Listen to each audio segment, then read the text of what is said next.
प्रसंग आता है रांका और बांका का। परम भक्त भगवान के लेकिन अत्यंत दीनहीन। एक दिन नामदेव जी के मन में बड़ा क्षोभ हुआ, बड़े व्याकुल हुए। बोले प्रभु आपको लज्जा नहीं आती? आपके भक्तों की, आपके सेवकों की, आपके दासों की संसार में ये दशा है। उनके पास खाने के लिए भोजन नहीं है, ओढ़ने के लिए वस्त्र नहीं है। तो भगवान ने कहा हम क्या करें, हम कितना देना चाहते हैं पर ये लेते ही नहीं। अरे नामदेव जी ने कहा ऐसे कैसे नहीं लेते, आप चलिए दीजिए, ले लेंगे। भगवान ने कहा चलो। रांका बांका जंगल में लकड़ी बीनने के लिए जाते थे, तो भगवान ने क्या किया कि जगह जगह लकड़ियों के बहुत ढेर बनाकर रख दिए। और पति पत्नी कहने लगे किसी और का किया हुआ परिश्रम है, इसकी ओर तो दृष्टिपात भी मत करना। रांका आगे आगे चल रहे थे, पत्नी बांका पीछे पीछे चल रही थी। पैर को ठोकर लगी, देखा अशर्फियों से भरी थैली है। रांका उस पर मिट्टी डालने लगे कि कहीं पत्नी के मन में कोई अन्यथा भाव ना आ जाए इतना धन देखकर। और बांका कहने लगी क्या करते हैं? बोले सच सच बताइए क्या करते हैं?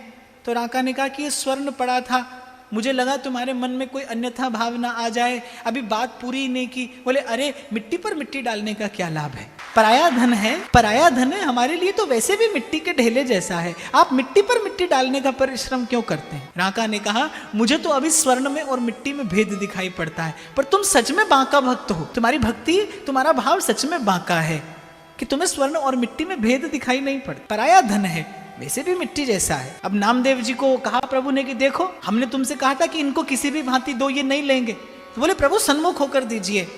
और जब पंढरीनाथ सन्मुख हुए और रांका बांका ने जैसे ही भगवत दर्शन किया, नामदेव जी संग में थे, अब सन्मुख प्रभु हैं, आपको कुछ देने के लिए आए हैं। ऐसा दर्शन बड़ा दुर्लभ होता है कि दास सन्मुख हो, स्वामी देने को आतुर हो। और कौन? जिनके चरण कमल कमला के करतल से न निकलते देखा। प्रभु आपको ये ऐसी अनुचित प्रेरणा दी किसने? बोले आपको ये सब सिखाया किसने? तो प्रभु ने नामदेव जी की ओर इशारा कर दिया। बोले हम तो इनके कहने से आए हैं। रांका बांका को लगा कि शायद प्रभु हमसे ये पूछ कर कि तुम्हें क्या दें, हमारी भक्ति का अपमान करते हैं। रांका बांका को लगा शायद हमारी भावना में कोई खोट आ गया है, तब प्रभु आए हैं संसार देने के लिए। ऐसी अनुचित प्रेरणा कहां से आई प्रभु? क्यों आ गए हमारे निकट ये भाव लेकर? प्रभु ने नामदेव जी की ओर संकेत कर दिया। फटकार लगाई रांका बांका ने नामदेव को कि तुम्हारी बुद्धि खराब हो गई है। जिन कोमल कर कमलों में भक्त कमल का पुष्प पकड़ाने में भी संकोच करते हैं, और जिनके चरण कमल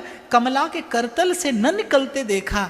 लक्ष्मी एक क्षण के लिए जिन चरण कमलों का परित्याग नहीं करती और अपने सुकोमल कर कमलों से बड़े संकोच के सहित जिन जिन पाद पद्मों का संवाहन करती हैं, वो चरण कमल क्या इस प्रकार बन बन डुलाने के लिए हैं? तुमको लज्जा नहीं आई ऐसे कंटकाकीर्ण पद पर प्रभु को इस प्रकार ले आते हुए? प्रभु केवल आज नहीं, जब तक आप संसार में रखेंगे तब तक संत और सदगुरु की कृपा से रांका बांका की एक एक श्वास आपसे सदा यही याचना करेगी। बस यही देकर जाइए, बसो मेरे नैनन में दो चंद्र, तुम जिसके सिर ऊपर तुम स्वामी,